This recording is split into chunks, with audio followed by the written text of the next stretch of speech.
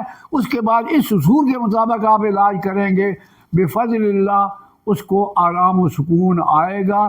یہ ارادہ بات ہے کہ اس کو آپ نے تریاق دینا ہے، اکسیر دینی ہے، یا اس کو ملین دینی ہے، یا مسد دینا ہے، کیا کرنا ہے اس کے اصول کے مطابق آپ علاج کریں گے. اللہ ہمیں سمجھ نصیب فرمائے. استادوں کو اللہ مزید ان کے علم میں وسعت عطا فرمائے. اور حقیقت یہ ہے بفضل اللہ کوئی بھی مفت نہیں سکھاتا. پوری کائنات میں کہیں بھی نہ دین کا علم بھی کوئی مفت نہیں سکھاتا اور نہ دنیا کا علم کوئی سکھاتا ہے. طب کا علم جو ہے یہ دین کا ایک حصہ ہے. جس طرح روح کا علم دین کا حصہ ہے، قرآن و حدیث، اسی طرح جسم ٹھیک ہوگا تو وہاں اللہ کی عبادت کر سکیں گے، نہیں ٹھیک ہوگا تو عبادت بھی ٹھیک نہیں ہوگی. تو یہ جو طریقہ بتایا استادوں نے بلا کر یہ ان کی شفقت ہے. اور کبھی غصے ہو جاتے ہیں تو استاد غصہ کرتا ہے، اسے غصے کو محسوس نہیں کرنا چاہیے کہ جہاں جی ہماری انسلٹ ہو گئی. ایسے نہیں ہوتا، انسلٹ نہیں ہوتی. استاد تو مکے بھی مارتے ہیں، چنڈے بھی مارتے ہیں، تھپڑ بھی مارتے ہیں. یہ تو انہوں نے زبان سے سخت الفاظ استعمال کرتے، اس کو ہم محسوس کر لیتے ہیں دیکھو یہ ہماری توہین ہو گئی ہے، ہم بڑے حکیم ہیں. تو ایسا نہیں ہونا چاہیے، بلکہ جو بات ہو وہ استادوں سے کی جائے بفضل اللہ. الحمدللہ آج تک تو ہم نے دیکھا انہوں نے شفقت سے ہر چیز سمجھائی اور سمجھا رہے ہیں. اللہ تعالیٰ نے صحت دے اور لمبی زندگی عطا فرمائے، تاکہ یہ حکماء کی سکھاتے رہیں۔ اور استادوں کا یہ فرمان بڑا ہے کہ میں آپ کو استاد بنا رہا ہوں، حکیم نہیں بنا رہا۔ تو اللہ ہمیں توفیق دے۔ میں اسی پہ بات کرتا ہوں۔ السلام علیکم ورحمۃ اللہ۔